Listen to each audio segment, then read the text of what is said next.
Jack is a great guy. He's written a fantastic book. Everybody's talking about it. Go get it. And he's been my friend right from the beginning of this whole beautiful event. And we're going to turn it around and make our country great again. Amen. Welcome back to Human Events Daily. You may notice that I am not Jack Posobiec. I'm just filling in for him for the last portion of his show because Jack is making his way, aforementioned, to a presidential roundtable on Antifa at the White House. So he had to jet out.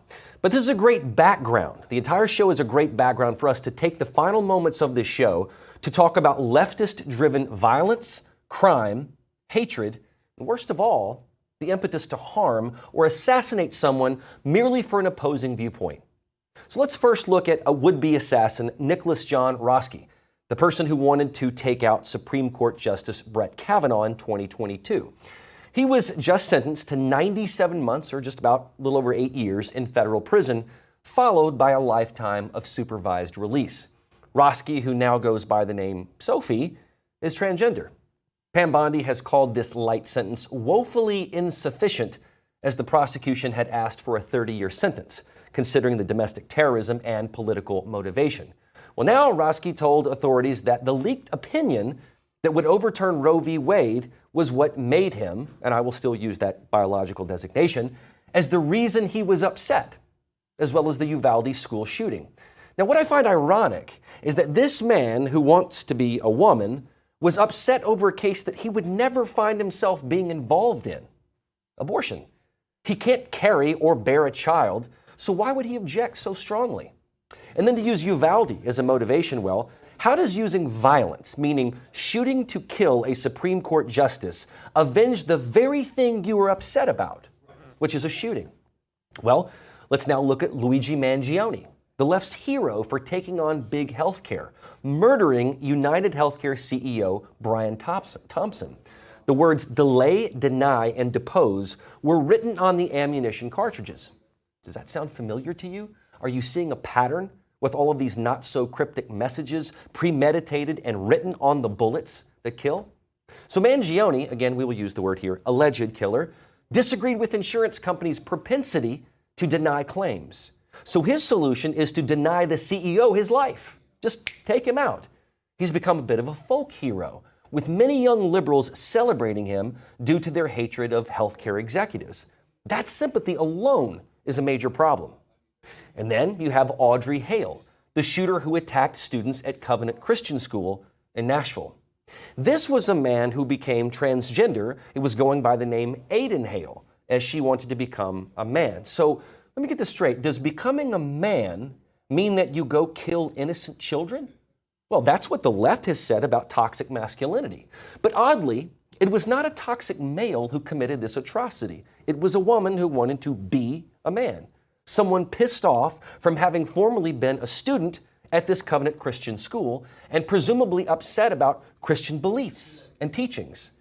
Now, in diary entries that Megyn Kelly has obtained, the killer said she wanted to kill her own race and kill all the white children and had a hatred for the American people. So we do have an element of self-loathing as well. Now, where did she get that idea? Who reinforced that? Well, then let's turn to Thomas Matthew Crooks, the man who tried to assassinate President Trump. He had a double life, secretly brooding and planning his attack. He was shot and killed by Secret Service. But he was a man who quietly planned his attack as the poison of violence infected him. A quiet young man that was said to have likely been able to build a bomb in his parents' house, and they probably would have never even noticed. Then let's also review Ryan Routh, the man who was planning on shooting Trump at his golf course. He failed, but he left a note stating the following: "I tried my best and gave it all the gumption I could muster. It is up to you to finish the job, and I will offer $150,000 to whomever can complete the job." Well, that's just lovely, isn't it? I guess if someone were desperate enough for the $150K, they'd be motivated. But is it money these people want? No, it's a principle. It's a value system. It's an infection of the mind. It's a poison. And that, of course, brings us to Tyler Robinson, the alleged assassin of Charlie Kirk. We'll still call it alleged. We know what he did. A man motivated to kill when he otherwise was described as a good student. Now, interestingly enough, a lot of these assassins or attempted assassins were described as good students. most of whom had no criminal record or indication that they would become killers. Robinson had very specific messages on his ammunition. Catch this, fascist. You heard Jack talk about that earlier. You don't premeditate messages like this without having something overtake your mind. It's not a crime of passion in the moment. So let's bring this current with the upcoming Roundtable on Antifa, which President Trump has designated as a terrorist organization. All of the alleged assassins or would-be assassins may not have been members of Antifa, but they were certainly in favor of what Antifa believes in, which is an overthrow of the United States government through violent means. Trump's executive order reads, Antifa recruits, trains, and radicalizes young Americans to engage in this violence and suppression of political activity that employs elaborate means and mechanisms to shield the identities of its operatives, conceal its funding sources, and operations in an effort to frustrate law enforcement and recruit additional members.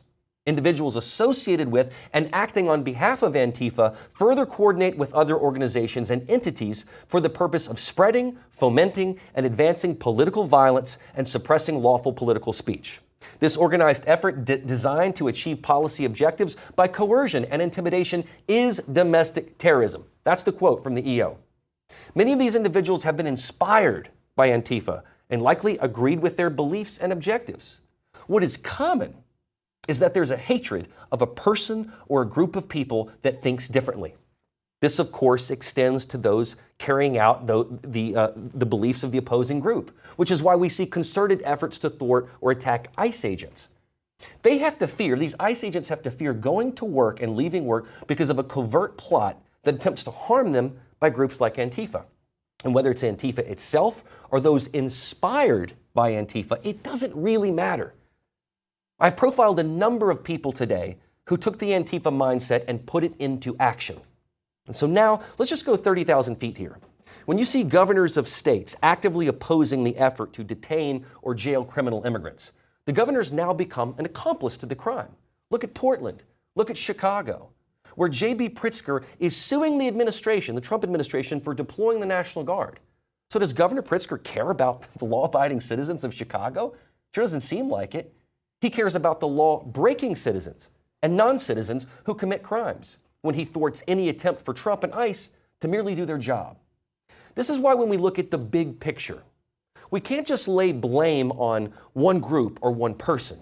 Sure, it's the media and their constant liberal posture. Sure, it's Antifa and George Soros's money. Sure, it's representatives of Congress who continue to say words to incite. Sure, it's governors like Newsom and Pritzker. It's all of them. Now, I'm not implying that Democrat representatives are encouraging their followers to carry out violence per se, but they are contributing to an ethos, a mindset of creating an enemy and putting them in the crosshairs, literally. It hasn't taken much muster for the latest wave of assassins to carry out their attacks, even if rudimentary. All it takes is one bullet. Some have done it in broad daylight, with security present. So what motivates them? Well, in my estimation, it's a mind virus, but not just the kind you catch randomly because you were around a few people who coughed on you. This is a willful mind virus, one in which you invite it into your head. It takes a bit of an effort. It's not an overnight radicalization because you had a heated discussion over dinner. This is a concerted effort. So the efforts of Antifa are not just the physical acts they commit of obstruction or violence. It is the highly infectious virus that they release into impressionable minds. Because you have to ask yourself, how did these young men, and most of them are men or men who wanted to become women, get the idea that their disagreement was worth killing for? In many ways, this becomes eerily similar to foreign terrorists like Hamas, the Taliban, or Al-Qaeda. They recruit, they train, but more importantly, they imbue their ideas into young people and get them thinking like they think. So they view their action as a noble cause, like a martyr. They are willing to die.